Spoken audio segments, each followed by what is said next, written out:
प्रणाम, नमस्कार। आज भाई धर्मात्मा निषाद जी की हत्या हुई। आपको क्या लगता है कि वो हत्या नहीं आत्महत्या है? आपको क्या लगता है कि धर्मात्मा भाई ने आज जो पोस्ट किया, सबसे पहले उन्होंने लिखा कि मैं अपनी जिंदगी की लड़ाई हार गया, यह आखिरी संदेश है। और उन्होंने अपनी पूरी जो उनको प्रताड़ना हुई थी, उनको विवश किया गया था, मजबूर किया गया था, और उन्होंने पूरी अपनी पोस्ट लिखी। तो आपको क्या लगता है कि ये आत्महत्या थी? नहीं। जब कोई बहुत प्रताड़ित करे आपको, रोज रोज आपको टॉर्चर करे, तो वो हत्या होती है। उसके बाद आप जीवन का जब अंत करते हैं तो वो हत्या होती है। निषाद पार्टी के युवा नेता, क्रांतिकारी नेता, लगातार जो शोषितों वंचितों की समाज की लड़ाई लड़ने वाले, एकदम बिंदास, और कहीं भी जहां भी जिसको आवश्यकता पड़ती थी वहां वो भाई खड़ा हो जाता था। ऐसा भाई धर्मात्मा निषाद, उनकी आज हत्या हुई है। और उनके हत्यारे कौन है? आप सभी को पता है कि उन्होंने पूरा लिखा है। आपने पढ़ा तो होगा ही वो पूरा पोस्ट। कैसे रूह कांप जाती है, कैसे पीड़ा होती है कि किस तरह से उन्होंने पूरा अपना लिखा हुआ है। शुरुआत उन्होंने लिखी है, मैं अपनी जिंदगी की लड़ाई हार गया, यह आखिरी संदेश है। उसके बाद उन्होंने बहुत कुछ लिखा कि मैंने किस तरह से संघर्ष किया, किस तरह से समाज को मदद किया, आवश्यकता के अनुसार और भी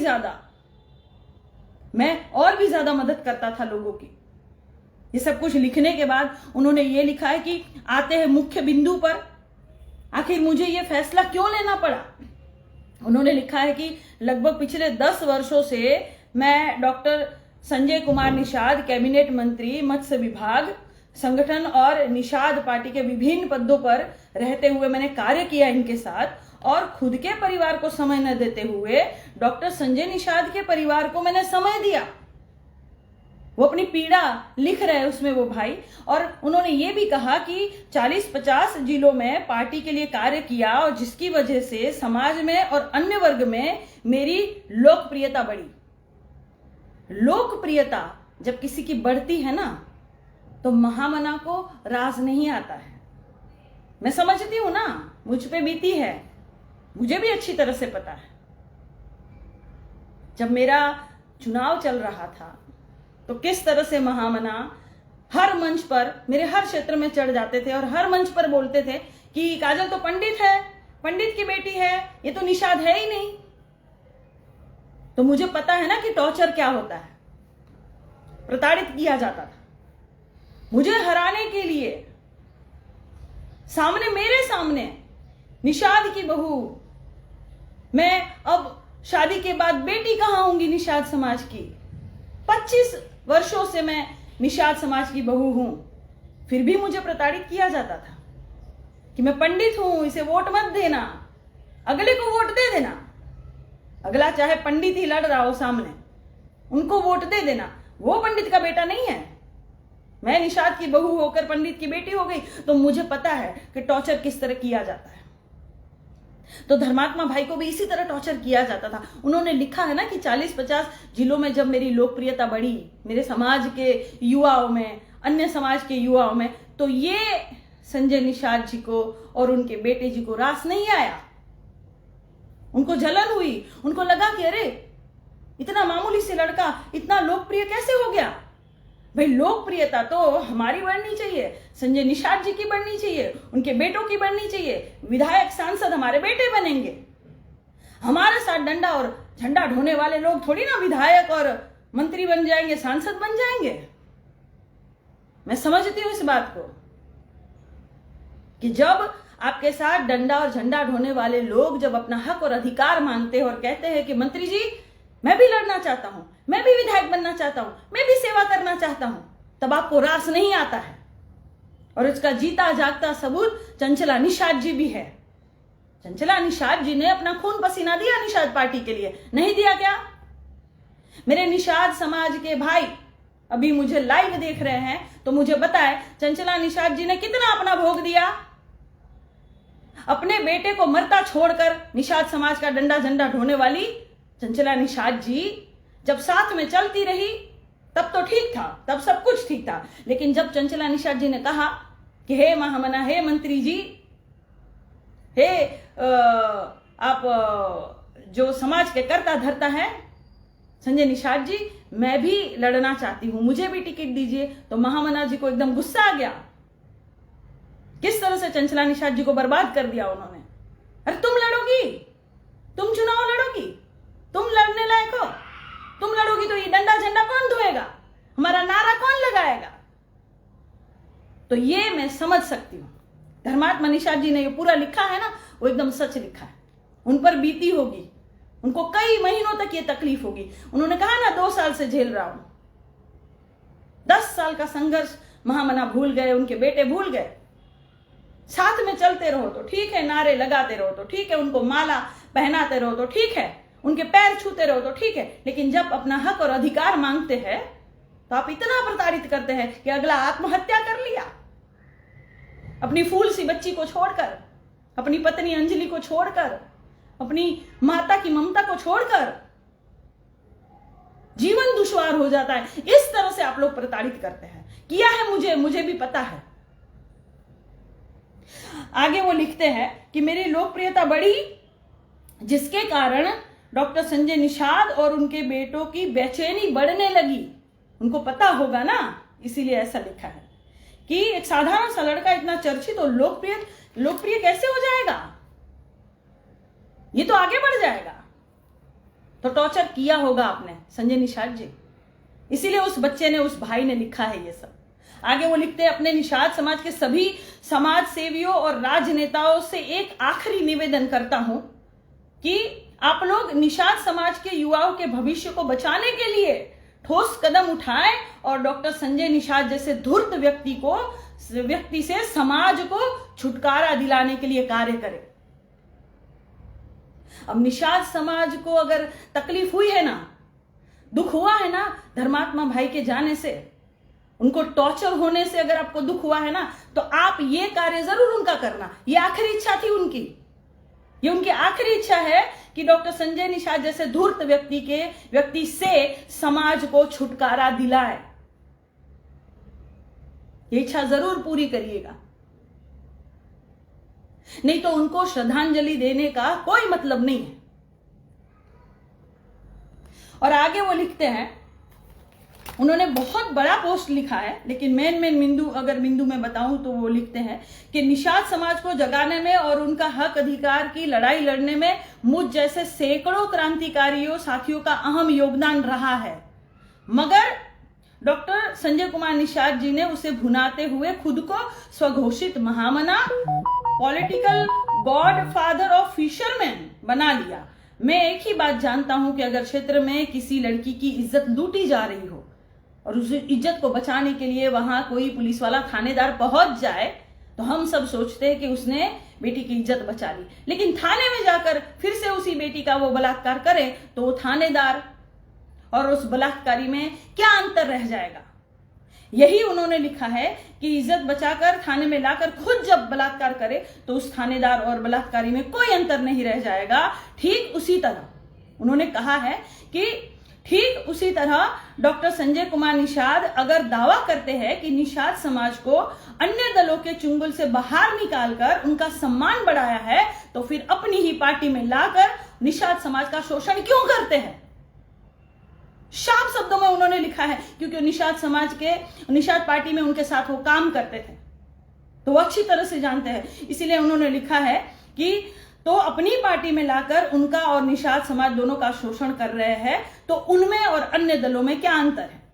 जब वो मुझ जैसे एक वफादार सिपाही का नहीं हुए, जो मैंने अपने 10 वर्ष डॉक्टर संजय कुमार निषाद जी को, उनके बेटे को दे दिया, तो अन्य किसी का क्या होंगे।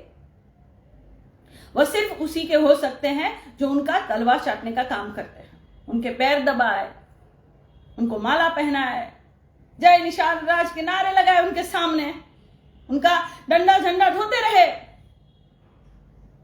उनको वो कहते रहेंगे हाँ आरक्षण मिलेगा, आरक्षण मिलेगा, आरक्षण मिलेगा। आज भी धर्मात्मा भाई ने उनके चलते आत्महत्या की, उनके टॉर्चर के चलते आत्महत्या की, तो आज भी अपनी रैली नहीं रोक रहे महामना। कैसे निषाद समाज के मसीहा है?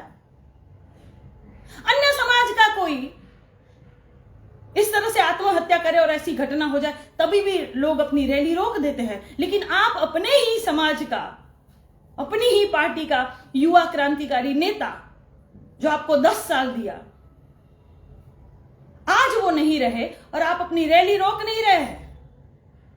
आपके बेटे और आप मंच से एकदम अभी भी दहाड़ रहे हैं। क्या लालच है भाई, इतनी क्या लालच है? अपने युवा नेता को श्रद्धांजलि देने के लिए थोड़ी तो शर्म दिखाते हुए आज तो रैली रोक देते। कितना बटोरेंगे? और आज भी रैली में आप कह रहे हैं कि आरक्षण मिलेगा, आरक्षण देंगे। कब देंगे?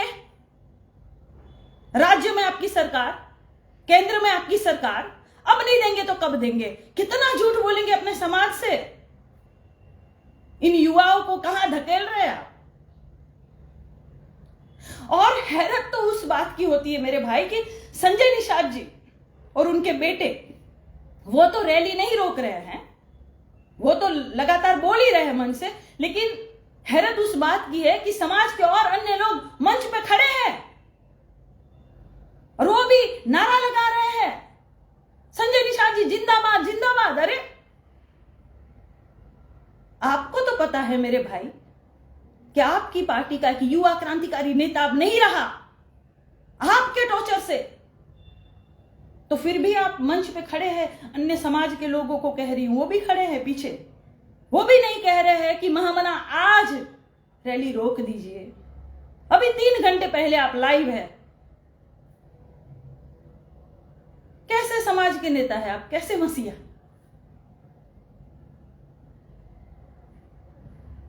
मैं समझ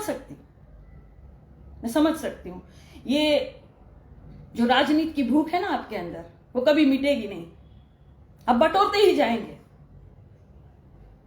समाज की एक महिला, मात्र एक महिला लड़ रही थी, लेकिन आपने वहां भी पंडित है पंडित है पंडित है करके टॉर्चर कर दिया। कोई कितना सहन करेगा भाई? हाँ हूं पंडित, क्या करूं भाई? पंडित में पैदा हुई तो क्या करूं? बदल दूं? बदल तो नहीं सकती ना। लेकिन शादी के बाद लड़की जहां जाती है फिर वो तो उन्हीं की होकर रह जाती है ना, उसी परिवार की होकर रह जाती है ना। निषाद में शादी करके आई तो गलत कर दिया मैंने। मैं हाथ जोड़कर निवेदन करती हूं, हाथ जोड़कर समाज की, कोई भी समाज की अन्य लड़कियों से हाथ जोड़कर निवेदन करती हूं कि किसी भी समाज में आप शादी करना, लेकिन निषाद समाज में आप बिल्कुल शादी मत करना, क्योंकि आपके परिवार वाले अपनाएंगे नहीं, लेकिन निषाद समाज के कुछ महामना आपको टॉर्चर कर देंगे, आपके मां बाप का नाम ले लेकर, आपके नैहर का ताना मार मार कर आपको टॉर्चर कर देंगे। अगर आप एक हाउसवाइफ बनकर रह गए, कोई नहीं पहचाना, तब तो ठीक है, बात बन जाएगी, परिवार वाले अपना लेंगे आपको। जिस समाज में आपने शादी की है उस समाज की बात कर रही हूं। लेकिन अगर आप बिजनेस वुमेन बन गई या किसी क्षेत्र में आगे बढ़ गई या मेरी तरह राजनीतिक गलियारों में अगर लोकप्रिय हो गई आप और राजनेता बन गई, तो जरूर समाज के लोग कुछ इस तरह से, जो महामना जैसे लोग और उनकी विचारधारा के लोग हैं ना, वो आपको टॉर्चर कर देंगे। इसीलिए किसी अन्य समाज में आप शादी कर लेना, अपनी मां बाप की मर्जी से शादी कर लेना, लेकिन निषाद समाज में शादी बिल्कुल मत करना। ये मैं अपने अनुभव से कह रही हूं। धर्मात्मा भाई भी इतने ही टॉर्चर हुए थे, लेकिन मैंने हिम्मत दिखाई, मैं फिर से खड़ी हुई। और मैं सभी से निवेदन करती हूं कि कोई आपको इसी तरह टॉर्चर करे ना, तो अपने परिवार के साथ, अपने दोस्तों के साथ या फेसबुक पर शेयर कर देना, लेकिन आत्महत्या मत करिएगा। आपका ना परिवार बिखर जाएगा, फूल सी बच्ची जो है ना वो बिखर जाएगी। लेकिन ऐसे लोग हैं कुछ, टॉर्चर करने में कसर नहीं छोड़ते। अभी भी मैं वीडियो बनाती हूं ना, तो अभी भी जरूर 10-15 लोग आ जाते हैं। काजल निषाद, कहां चली गई तुम? अरे भाई, मैंने तो पहले ही कहा था कि मेरा वनवास है, मेरा वनवास खत्म कर दीजिए। काहे नहीं खत्म किया आपने? अब जो क्षेत्र में जीते हैं वो क्षेत्र की रक्षा करने आए, बुलाइए उनको। मुझे मेरा वनवास मुबारक, जिनको आपने जीता है उनको क्षेत्र मुबारक। इतनी सी बात समझ में नहीं आती है क्या?